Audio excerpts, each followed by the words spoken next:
This is the end of the 8:20 p.m. turn, and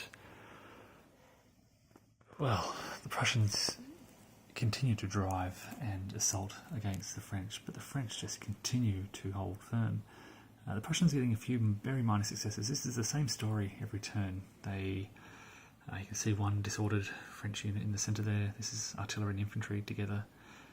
There are a few casualties caused among the French up along the line, but the French line just doesn't budge. And in fact, what's happening now is d'Erlon is shifting his men over to the left. Two of his divisions now are moving over to confront the Prussians, and they're allowed to do that because the Allied line is falling apart. You can see here, I think this is Marconi's division. They charged the Brunswickers up on the heights and routed and disordered a few of those.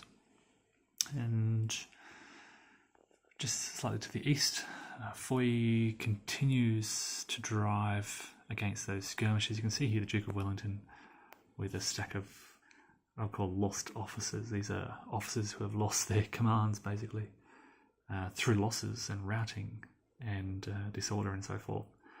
There aren't many Allied units of that army of the Low Countries left.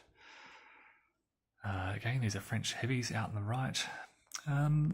The Allies did get some light cavalry charges off that turn, which were quite successful, which just slowed down Bonaparte's assaults. You can see behind the lines there, they managed to rout a few of those French attackers, just slowing down their advance. These are King's German Legion defenders here, and they're doing pretty well, all things considered. They did hold off that French assault. But behind the line, these are all the routed units and the stragglers making their way back to the lines. A lot of routed and recovered Prussian units as well. The Prussians tend to rout very easily, but they tend to do very well on recovery. As you can see there, these are all the recovered units making their way back to the lines. So what's the big picture? Well, the Allied army of the Low Countries has effectively been destroyed. They really just can't put up a fight anymore. You can see the 5th Brigade here has formed a rough semicircle around where Wellington was on that highway north to Waterloo. The 6th Brigade continues to defend the crossroads there just north of La Haye Sainte, but there's not much left of that army, and so d'Erlon is now able to just shift his corps over to face the Prussians. And the Prussians continue to batter and batter and batter against the French. It's like hitting their heads against a brick wall. They're just not having much success, not having substantial success, I should say.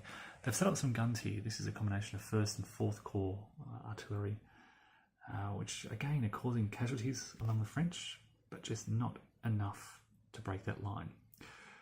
So it's the end of the 8:20 p.m. turn, and there are 2 hours of daylight. Well, 2 hours of fighting left. It'll be dark in about an hour. Well, the Prussians will keep trying. They'll keep pushing, but I don't like the chances based on the past couple of hours of fighting. And I should also say all the Prussians are now on the field. They're all weaving their way along that road. There are no more Prussian reinforcements to arrive. So we've now got 1st Corps with some remnants of the 4th Corps out on the left. Purchase 2nd Corps driving through its centre here.